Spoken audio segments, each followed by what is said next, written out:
এই ৰেখাডাল পাৰ হবি তোৰ মই আজি নাকটো কাটি পেলাম মোৰ নাকটো কাটি পেলাই মই শুপন নখা নেকি মোৰ সমাজত মোৰ নাকৰ বানান ভুল কৰাৰ আগতে তোৰ নাকটো মই আজি কাটি পেলাম কৃপাৰ সাগৰ দৈৱকী নন্দন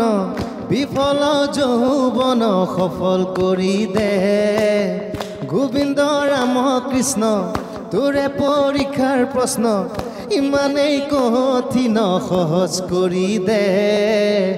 ঐ তাক দিলি বহলকৈ বাৰী ঐ তাক দিলি প্ৰকাণ্ড গাড়ী ঐ তাক দিলি সুন্দৰী নাৰী মোকনো নিদিয় কিয় মোৰ ফালে দুৰ্বল গতি চিন্তাতে টোপনি ক্ষতি কপালত ঘটিটো দি তোৰ বেয়া নেলাগে কিয় দে ভগৱান দে ভগৱান দে ভগৱান ফুলাই দে কপালখন ফুলাই দে কপালৰ ভিতৰত টকা অকণ ভৰাই দে দে ভগৱান ফুলাই দে কপালখন ফুলাই দে কপালৰ ভিতৰত টকা অকণ ভৰাই দে খুব সুন্দৰ আৰু ইতিমধ্যে ইউটিউবত দৰ্শকে গীতটো যথেষ্ট আদৰি লৈছে এই গীত আমাৰ চিনেমা তিনিটা গীত আছে এটাটো পিছত ৰিলিজ হ'ব চিনেমাৰ লগত দুটা গীত এটা দীক্ষুদাৰ এটা আচুৰ্যদাৰ দীক্ষুদাৰটো আমি নাগেৰা নামৰ আৰ্হিত এইটো বনাইছোঁ আৰু আচুৰ্যদাৰটো বিহুৰ আৰ্হিত গতিকে আমি সেই থলুৱা বস্তুখিনি মেইনটেইন কৰি পেলাই দুটা গীত আৰু ৰাইজে আদৰি লোৱা আন এটা কাৰণ দীক্ষুদা হয়তো এনেকুৱা হ'ব পাৰে যে দে ভগৱান দে কপাল ফুলাই দিয়ে টকা ভৰাই দিয়ে সকলোৱে বিচাৰে আৰ্তি সাধাৰণ মানুহৰ যিটো ভগৱানলৈ আপিল সেই বস্তুটো এই কথাবিলাকত আছে আছে সকলোৰে প্ৰয়োজন আছে পইচাৰ যিকোনো প্ৰয়োজন আমিও বিচাৰিছে 19 তাৰিখৰ পিছত সকলোৱে হয়তো ভালকে হেৰি হ'ব চিনেমাখনৰ পৰা বিচাৰিছোঁ মানে বুজি পাইছোঁ গতিকে সুব্ৰত কথাংশ গীতৰ লিৰিক্স সেইটো মানে মোৰ ভাগত পৰিল মানে কি মই আচলতে কৰা কথা নাছিলে একেবাৰে ই প্ৰণয়ে জোৰ কৰিলে মানে কি মই কৈছোঁ যে ভাল লিৰিচিষ্ট বহুত আছে তুমি কিয় মোক এইবোৰকে দায়িত্ব দিয়া সদায় কি কৈছে তোমাৰ সমান ফটুৱা কোনো লিখিব নোৱাৰে এতিয়া ফটুৱা মানে সি সৰলতাৰ কথা বুজাইছে এইটো নহয় যে আমি তৰল কিবা এটা লিখিম আমাৰ আচলতে বস্তুখিনি আমাৰ বিদুৰ ভাই বস্তুটোৱে বিৰাট সৰল একদম গাঁৱলীয়া সহজ সৰল ছবি এখন প্ৰতিফলিত হ'ব লাগে আমাৰ গীতবোৰত গতিকে সেই উদ্দেশ্যেৰে আচলতে কিবা এটা কৰিছোঁ আৰু যেনেকৈ মানে চিটুৱেশ্যনে ডিমাণ্ড কৰিছে ষ্টৰিটোৱে কাহিনীয়ে বা আমাৰ চৰিত্ৰকেইটাই যি ধৰণে ডিমাণ্ড কৰিছে একদম তেনেকুৱা লিখিছে সুব্ৰতে আৰু গীতৰ কথা যেতিয়া পাতি আছোঁ আমি মনত পৰে বিদুৰ ভাই যেতিয়া ৱেব ছিৰিজ হিচাপে প্ৰকাশ পাইছিলে সুব্ৰতৰ কণ্ঠতে আছিলে গীত ৰেপ আছিল সেইখিনিটো আমি শুনিম চাগে অলপ পিছত নহয় জানো ভাল হ'ব সকলোৱে গালে একেলগে মই এটা কথা সুধিব বিচাৰিছোঁ আমাৰ যথেষ্টখিনি ইয়াত লোক আছে বহুকেইজন নাই হয়তো কোন আছে কোন কেনেকৈ জড়িত কোন নাই আজি আমাৰ আচলতে গোটেই আমাৰ এই চিনেমাখনৰ প্ৰযোজক হিচাপে যিজন আছে দায়িত্বত সেইজন হ'ল অৰ্ণৱ হাজৰিকা আঠগাঁৱৰ গোলাঘাটৰ অৰ্ণৱ হাজৰিকা আৰু তেখেতৰ লগত আৰু হীৰক দা আছে হীৰক গগৈ আমাক গোটেই প্ৰডাকশ্যনত সহায় কৰিছে ঋতু আছে বাকী উত্তম আছে এছ'চিয়েট চিনেমেটোগ্ৰাফাৰ হিচাপে আমাৰ যিহেতু দুটা কেমেৰা অপাৰেট হৈ থাকে একেলগে গতিকে এটা কেমেৰা উত্তমে অপাৰেট কৰি আছে আৰু খাদ্য বিভাগ ভাইদাহঁত আছে বিৰাট ধুনীয়া খানা বনায়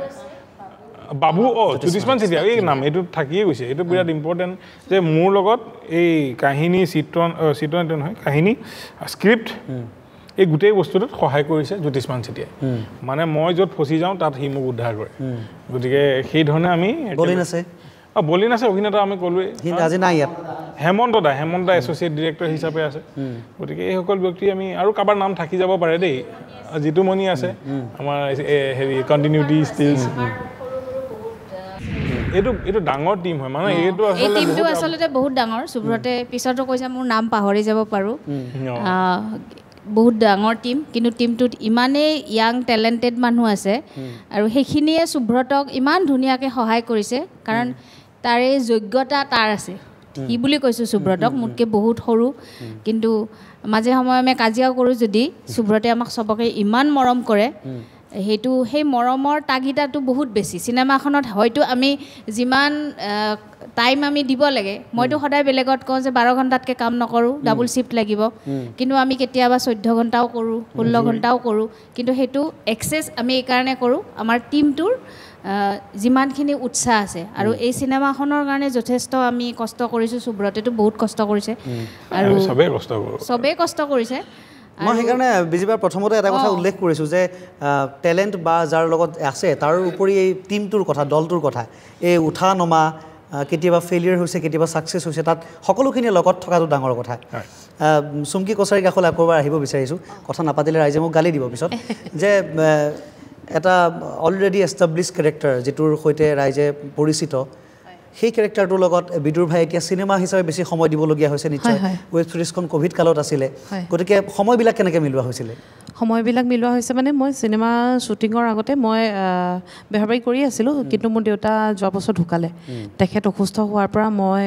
চিৰিয়েলত যাবলৈ মানে সময় দিব নোৱাৰিলোঁ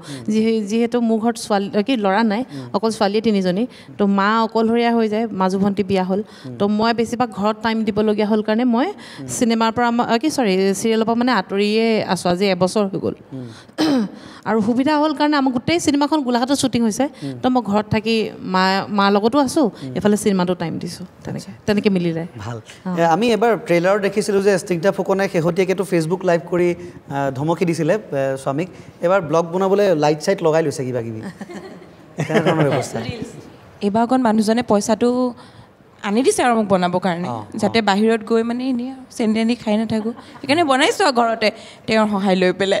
উজ্জ্বল দা মই এবাৰ অকণমান পইচা দুটকামানো হ'লতো সেইটো কাৰণে কিবা কিবি এটা গোটাই দিছোঁ আৰু তাইক আমি কিবা এটা ভুল কৰিছোঁ এইবেলি কিন্তু সুমন দোকান নেদেখুৱালে দোকানত মাল সোমালে গমেই নাপাব ৰাইজে দোকান মানে কাহিনীটো এবাৰ বহুত বহুত বেলেগ এটা জেগাতো যায় কাহিনীৰ ৰিভিলৰ কথা আমি পাতিবলৈ নাযাওঁ এতিয়া ৰাইজে চাওক কিন্তু মই ক'ব খুজিছিলোঁ 2জন আছে স্বামী স্ত্ৰী কিবা অকণমান যদি হয় ৰাইজে ভাল পাব একেবাৰে ওচৰা-ওচৰি নাথাকোগৈ নেকি ঘৰত আৰু এজনী আছে নহয় মানে ছবিখনত যেনেকুৱা ধৰণৰ সংলাপ আছিলে এনেকুৱা কিবা এটা যদি হয় কিছু বা পুৰণা ৱেব ছিৰিজখনৰ পৰা আপোনালোকে ক'ব পাৰে পুৰণা ৱেব ছিৰিজখনৰ কিবা মনত আছে নি গোসানী কিবা মনত আছে নি জানো মোৰ মনত চনত নাথাকে দেই আপোনাৰহে থাকিব লাগে মোৰ কেনেকৈ মনত থাকিব নহয় মই এনেই সুধিছোঁ আৰু সমাজৰ আগত এই ৰেখাডাল পাৰ হবি তোৰ মই আজি নাকটো কাটি পেলাম মোৰ নাকটো কাটিবলৈ মই সুপৰ্ণখা নেকি মোৰ সমাজত মোৰ নাকৰ বানান ভুল কৰাৰ আগতে তোৰ নাকটো মই আজি কাটি পেলাম পিছৰ দীঘলীয়া ডাইলগটো পাহৰিলোঁ এবাৰ পিছৰ দীঘলীয়া ডাইলগটো তাই পাহৰি বাকী নিতুক এবাৰ মই দেখিছিলোঁ অকণমান কিবা দুখৰ কিবা এটা চৰিত্ৰ আছিলে ট্ৰেইলাৰত সেয়া লগ নাই হৈছে বাকী বিয়া পাতিলে নতুন কোনোবা আহিল মানে নহয় সঁচাকৈ বিয়া পাতিলে সেইটো মই গম পাওঁ মানে ছবিখনত বিয়া পতা সেইটো নকওঁ ঠিক আছে গতিকে আকৌ এটা কথা গুৰুত্বপূৰ্ণ চুব্ৰত আহি থাকোঁ আমি বিদুৰ ভাইলৈ ঘূৰি আহোঁ ধেমালিৰ মাজতে যে 19 তাৰিখে যিহেতু 19 জুলাইত ৰাইজে চাব প্ৰথম কথা কিয় চাব 19 জুলাই চোৱা প্ৰথম কথা ৰাইজে বিচাৰিছে ৰাইজৰ দাবীত আমি চিনেমা নহয় আচলতে তেখেতে ৱেব ছিৰিজে বিচাৰিছিলে আমিহে চিনেমা দিছোঁ গতিকে সেই তেখেতসকলৰ আশা এটা আছে পিছৰখিনি কি হ'ল চোৱাৰ আমাৰো সেইটো দেখুৱাৰ ইচ্ছা আছে কিন্তু আমি চিনেমা এইকাৰণে কৰিব লগা হ'ল যিটো মই কৈছোঁৱেই যে আমি ভাল ধৰণে কৰিব বিচাৰিছোঁ আচলতে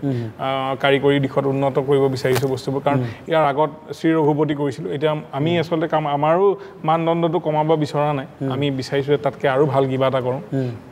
সেই হিচাপত আমি ছবিখন নিৰ্মাণ কৰিছোঁ প্ৰায় 1.5 কোটি টকা বাজেট এইখন ছবিৰ 1.5 কোটি মানে আমাক আৰু পইচা মাইনাছ কৰি পেলাই আমি চব পাৰ্চেণ্টেজত আছোঁ গতিকে আমি চবে পইচা ল'লে এইটো 2 কোটি পাৰ হৈ যাব গতিকে সিমানখিনি টকা খৰচ কৰি এইকাৰণে বনাইছোঁ ৰাইজে যাতে ভাল পাই চাই আৰু ইমান দিনীয়া অপেক্ষা যাতে ৰাইজৰ ফুলফিল হয় সেইটো মানে ৰাইজেও যাতে ভাবে যে ভালেই হ'ল 2 দিনমান ৰ'ল ইহঁতে আমি আশা কৰাতকৈ ভাল বস্তু এটা চাবলৈ পালোঁ বুলি